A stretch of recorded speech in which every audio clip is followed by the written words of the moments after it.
தமிழ் சினிமாவில் ஒரு படம் வெற்றி பெறுவது சாதாரண விஷயம். ஆனால் 100, 200, 500 கோடிகளை தாண்டி வசூல் செய்வது சாதாரண விஷயம் அல்ல.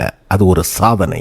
இன்று நாம் பார்க்க போகும் பட்டியலில் இடம்பெற்றிருக்கும் இந்த 10 படங்களும் தமிழ் சினிமாவின் வசூல் சாதனைகளையே மாற்றியமைத்தவை. ஆனால் இந்த பட்டியலில் முதலிடத்தில் இருக்கும் படம் எது தெரியுமா?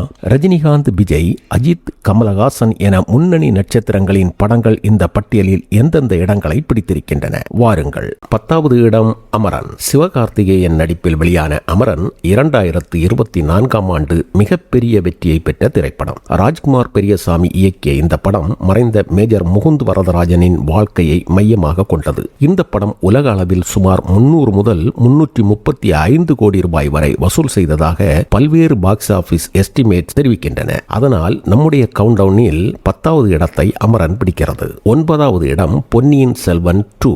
மணிரத்னம் இயக்கத்தில் வெளியான பொன்னியின் செல்வன் 2ஆம் பாகம் விக்ரம், கார்த்தி, ஜெயம் ரவி, த்ரிஷா உள்ளிட்ட மிகப்பெரிய நட்சத்திர பட்டாளம் நடித்த இந்த படத்திற்கு மிகப்பெரிய எதிர்பார்ப்பு இருந்தது. உலக அளவில் சுமார் 345 கோடி ரூபாய் வசூல் செய்ததாக மதிப்பீடுகள் தெரிவிக்கின்றன.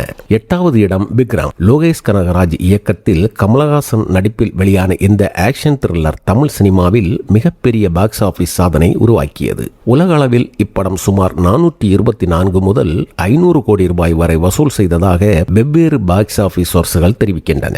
7வது இடம் கோட். தளபதி விஜய் நடிப்பில் வெங்கட் பிரபு இயக்கிய the greatest of all time. விஜயின் இரட்டை வேடம், ஆக்ஷன் காட்சிகள் மற்றும் பெரிய நட்சத்திர கூட்டணி காரணமாக படம் மிகப்பெரிய எதிர்பார்ப்புடன் வெளியானது. உலகளவில் சுமார் 440 முதல் 460 கோடி ரூபாய் வரை வசூல் செய்ததாக மதிப்பீடுகள் உள்ளன.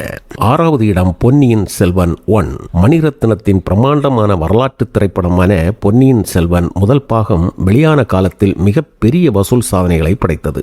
உலகளவில் சுமார் 450 முதல் 500 கோடி ரூபாய் வரை வசூல் செய்ததாக தகவல்கள் தெரிவிக்கின்றன. படம் தமிழ்நாட்டிலும் வெளிநாடுகளிலும் மிகப்பெரிய வரவேற்பையும் பெற்றது.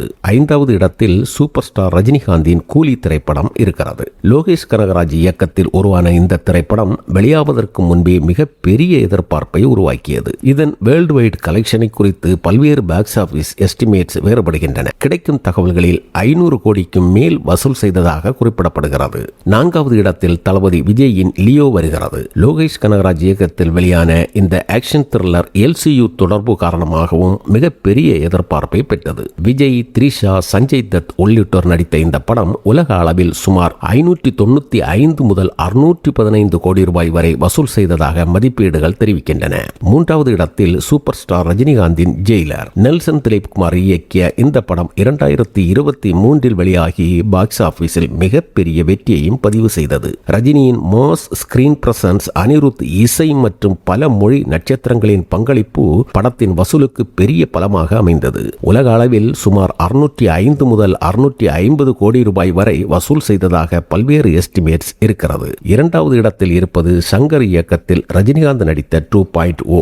இந்த சினிமாவின் மிகப்பெரிய ஸ்கேல் கொண்ட படங்களில் ஒன்றாக பார்க்கப்படும் 2.0 VFX மற்றும் 3D தொழில்நுட்பத்தால் ரசிகர்களை ஆச்சரியப்படுத்தியது. உலகளவில் இதன் வசூல் சுமார் 700 முதல் 800 கோடி ரூபாய் வரை என பல்வேறு சோர்ஸ்கள் குறிப்பிடுகின்றன. பல ஆண்டுகளாக தமிழ் சினிமாவின் பாக்ஸ் ஆபீஸ் வரலாற்றில் இந்த படம் முக்கியமான இடத்தை பிடித்திருந்தது. இந்த பட்டியலின் மதிப்பீட்டில் இருந்து நாம் ஒரு முதலிடத்திற்கான படத்தை தேர்ந்தெடுக்கவிருக்கிறோம். அதன் அடிப்படையில் ரஜினிகாந்த் சங்கர் கூட்டணியில் உருவான இந்த பிரம்மாண்டமான திரைப்படம் 2.0 உலக அளவில் சுமார் 700 முதல் 800 கோடி ரூபாய் வரை வசூல் செய்ததால் தமிழ் சினிமாவின் அதிக வசூல் செய்த படங்களில் 2.0 தொடர்ந்து மிக முக்கியமான முதலிடத்தை பிடித்திருக்கிறது. இந்த பட்டியலில் உங்களுக்கு மிகவும் பிடித்த படம் எது? நீங்கள் கணித்து வைத்திருந்த படம் இந்த பட்டியலில் இடம்பெற்றிருக்கிறதா? உங்கள் கருத்துக்களை கமெண்டில் சொல்லுங்கள். இந்த வீடியோ உங்களுக்கு பிடித்திருந்தால் லைக் செய்யுங்கள், உங்கள் நண்பர்களுக்கும் ஷேர் செய்யுங்கள். இன்னொரு சுவாரஸ்யமான தகவலுடன் சந்திப்போம். வணக்கம்.